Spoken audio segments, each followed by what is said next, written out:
సింహాచలంలో చందనోత్సవానికి ఏర్పాట్లు చకచకా జరుగుతున్నాయి. ప్రధాన ఘట్టమైన చందనం పూసే కార్యక్రమం కోసం చందనం చెక్కలను ఇప్పటికే సిద్ధం చేశారు ఆలయాధికారులు. ఈ నెల 24 నుంచి చందనం అరగదీత ప్రారంభిస్తారు. ప్రత్యేక పూజ నిర్వహించి గంధపు చెక్కల నుంచి చందనం తీసే ప్రక్రియను మొదలు పెడతారు. అక్షయ తృతీయ సందర్భంగా నిర్వహించే చందనోత్సవంలో స్వామివారి నిజరూప దర్శనం తర్వాత 3 మణుగుల చందనాన్ని సమర్పిస్తారు. 3 మణుగులు అంటే దాదాపు 120 కిలోల చందన సమర్పణ జరగనుంది. ప్రతి సంవత్సరం అక్షయ తృతీయ రోజు సింహాచలంలో స్వామివారి చందనోత్సవం అత్యంత వైభవంగా నిర్వహిస్తారు. ఇందుకోసం నెల రోజుల ముందు నుంచే ఏర్పాట్లు ప్రారంభమవుతాయి. స్వామివారికి చందనపు పూతకు ఉపయోగించే గంధపు చెక్కలను తమిళనాడు నుంచి తెప్పిస్తారు.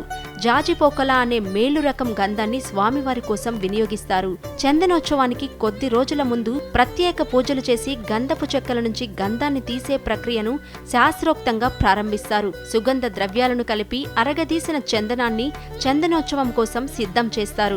అక్షయ తృతీయ ముందు రోజు రాత్రి స్వామివారిపై పూసిన చందనాన్ని తొలిచే కార్యక్రమాన్ని నిర్వహిస్తారు. ఆ తర్వాత భక్తులకు స్వామివారి నిజరూప దర్శన భాగ్యం కల్పిస్తారు. అక్షయ తృతీయ రాత్రి వరకు భక్తుల దర్శనం కొనసాగుతుంది. ఆ తర్వాత స్వామివారికి అభిషేకం నిర్వహిస్తారు. సింహాచలం గంగాధర నుంచి 1000 కలశాలతో నీటిని తీసుకొచ్చి సహస్ర ఘటాభిషేకం చేస్తారు. ఆ తర్వాత స్వామివారికి 3 మణుగుల చందనాన్ని లేపనంగా పూస్తారు.